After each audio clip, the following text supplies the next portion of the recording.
Proverbe, chapitre 6. Mon fils, si tu as cautionné ton prochain, si tu t'es engagé pour autrui, si tu es enlacé par les paroles de ta bouche, si tu es pris par les paroles de ta bouche, fais donc ceci, mon fils, dégage-toi.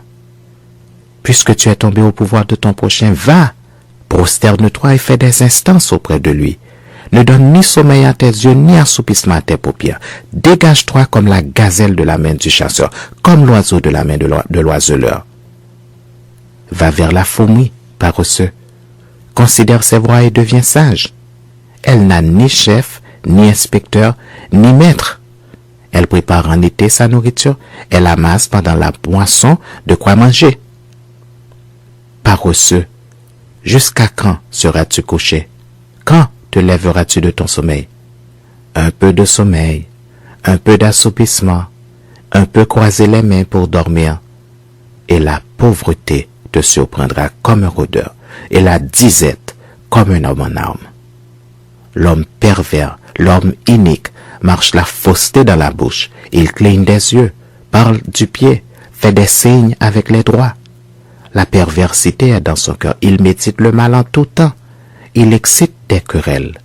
Aussi, sa ruine arrivera-t-elle subitement, il sera brisé tout d'un coup et sans remède. Il y a 6 choses que hait l'Éternel, et même 7 qu'il a en horreur. Les yeux hautains, la langue menteuse, les mains qui répandent le sang innocent, le cœur qui médite des projets iniques, les pieds qui se hâtent de courir au mal, le faux témoin qui dit des mensonges, et celui qui excite des querelles entre frères. Mon fils, garde les préceptes de ton père, et ne rejette pas l'enseignement de ta mère.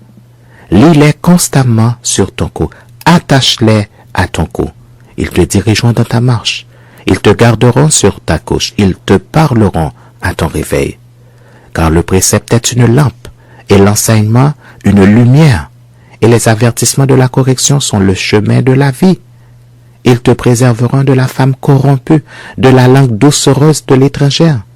Ne la convoite pas dans ton cœur pour sa beauté et ne te laisse pas séduire par ses paupières. Car pour la femme prostituée, on se réduit à un morceau de pain, et la femme mariée tend un piège à la vie précieuse. Quelqu'un mettra-t-il du feu dans son sein sans que ses vêtements s'enflamment? Quelqu'un marchera-t-il sur des charbons ardents sans que ses pieds soient brûlés? Il en est de même pour celui qui va vers la femme de son prochain. Quiconque la touche ne restera pas impuni. On ne tient pas pour innocent le voleur qui dérobe pour satisfaire son appétit quand il a faim. Si on le trouve, il fera une restitution au septuple. Il donnera tout ce qu'il a dans sa maison. Mais celui qui commet un adultère avec une femme est dépourvu de sens. Celui qui veut se perdre agit de la sorte. Il n'aura que plaie et ignominie, et son opprobre ne s'effacera point. Car la jalousie met un homme en fureur, et il est sans pitié au jour de la vengeance. Il n'a égard à aucune rançon, il est inflexible, quand même tu multiplierais les dons.